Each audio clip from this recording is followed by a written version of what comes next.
Dear student, मैं आज आपके लिए लेकर आया हूँ diploma in special education hearing impairment के फाइनल एवं सप्लीमेंट्री एग्जामिनेशन 2017 के पेपर 1 इंट्रोडक्शन टू डिसेबिलिटी के अंतर्गत पूछे गए ट्रू फॉल्स क्वेश्चंस का सॉल्यूशन। ये है ओरिजिनल क्वेश्चन पेपर का पैटर्न हिंदी मीडियम स्टूडेंट के लिए, और ये है इंग्लिश मीडियम स्टूडेंट के लिए।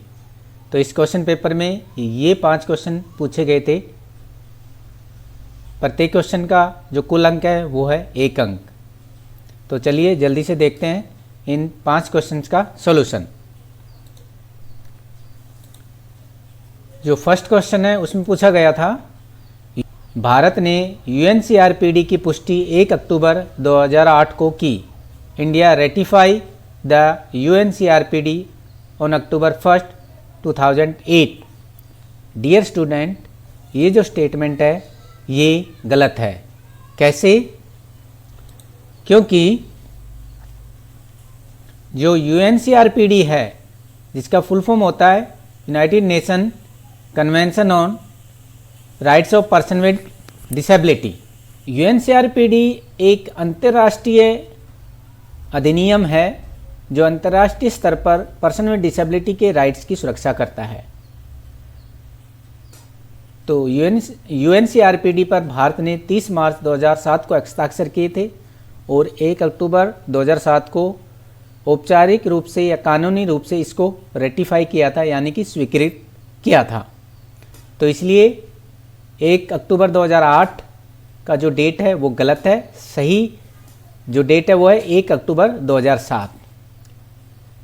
और ये जो इन्फॉर्मेशन का जो सोर्स है वो है RPWD एक्ट 2016 के पेज नंबर 2 पर UNCRPD के बारे में सूचना दी गई है। तो वहाँ जाकर आप ये क्वेश्चन को रीचेक कर सकते हैं। अब चलते हैं क्वेश्चन नंबर 2 पर। क्वेश्चन नंबर 2 में पूछा गया था, national institute for locomotor disability संस्थान चेन्नई में स्थापित है। National institute for locomotor disability Divyangjan is located in Chennai. Dear student, ये जो स्टेटमेंट है ये भी गलत है। तो इसका सही आंसर है national institute for locomotor disability जो है वो कोलकाता में स्थित है, न कि चेन्नई में।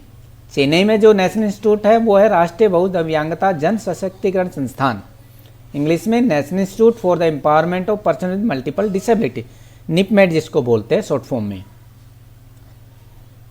तो ये जो सूचना है ये हमने ली है department of empowerment of person with disability, ministry of social justice, government of India की वेबसाइट से। तो वहाँ जाकर आप सभी 9 नेशनल इंस्टीट्यूट के बारे में जानकारी प्राप्त कर सकते हैं। अब चलते हैं क्वेश्चन नंबर 3 पर। क्वेश्चन नंबर 3 में पूछा गया था, सहगोत्रता यह अनुवांशिक दोष विकारों का जानमाना जोखिम घटक है। Consanguinity is a well known risk factor for genetic disorder. Dear student, ये जो स्टेटमेंट है ये सही है। कैसे? क्योंकि सहगोत्रता का अर्थ होता है निकट संबंधियों में विवाह या रक्त संबंधियों में विवाह। इससे जो बच्चों में अनुवांशिक जो विकार है उसका खतरा बढ़ जाता है। क्योंकि अगर इसके साइंटिफिक कारण हम समझे तो हम सभी के शरीर में रिसेसिव मीन्स छिपे हुए हार्मफुल डिफेक्टिव जीन होते हैं। नॉर्मली जब हम गैर संबंधों में विवाह करते हैं तो ये जो रिसेसिव हार्मफुल जीन है इनकी संभावना बहुत कम होती है, लेकिन कंसंग्यूनिटी मैरिज में ये जो सेम रिसेसिव हार्मफुल जो जीन है उसकी संभावना बढ़ जाती है, और जिसके परिणाम स्वरूप ये आने वाले पीढ़ी में या बच्चों में अनुवांशिक विकारों के खतरे को कई गुना बढ़ा देता है। अब चलते हैं क्वेश्चन नंबर 4 पर। क्वेश्चन नंबर 4 में पूछा गया था, ऑटोस्क्लेरोसिस के कारण सेंसरी न्यूरल श्रवण दोष का कारण हो सकता है। otosclerosis may cause a sensory neural hearing loss. Dear student, ये जो स्टेटमेंट है ये गलत है। इसका सही आंसर है कि जो ओटोस्क्लेरोसिस जो है वो एक ईयर डिसऑर्डर है जो कि हमारे मध्य कान की हड्डियों को प्रभावित करता है। हमारे मध्य कान में 3 छोटी हड्डियां होती है, मिलस, इंकस और स्टेपिस। तो स्टेपिस जो हड्डी होती है, जिसको हम शरीर की सबसे छोटी हड्डी भी बोलते हैं, वो फिक्स हो जाती है और उसकी वजह से जो प्राइमरी जो हियरिंग लॉस होता है वो होता है कंडक्टिव हियरिंग लॉस।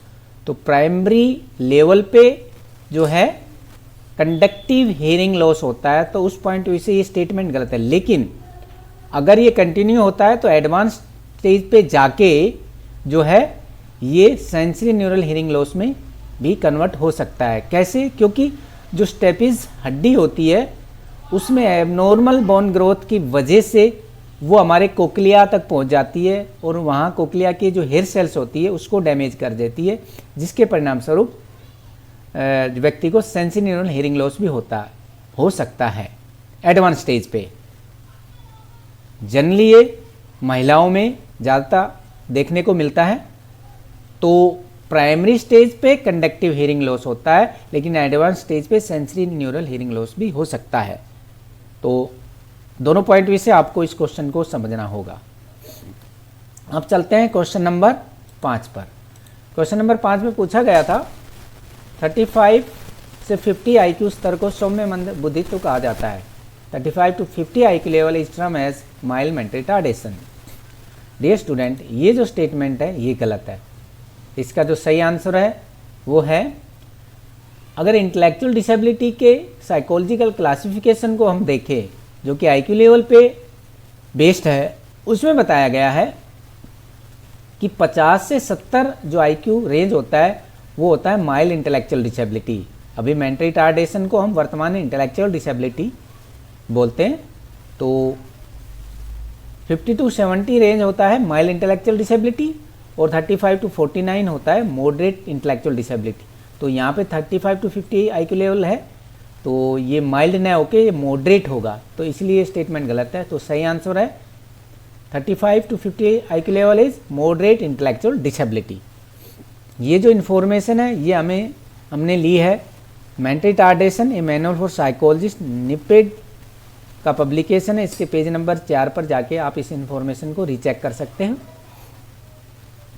तो ये था हमारे फाइनल और सप्लीमेंट्री एग्जामिनेशन 2017 कि paper 1 introduction to disability under diploma in special education hearing impairment के अंतर्गत पूछे गए 5 ट्रू फॉल्स क्वेश्चंस का सॉल्यूशन।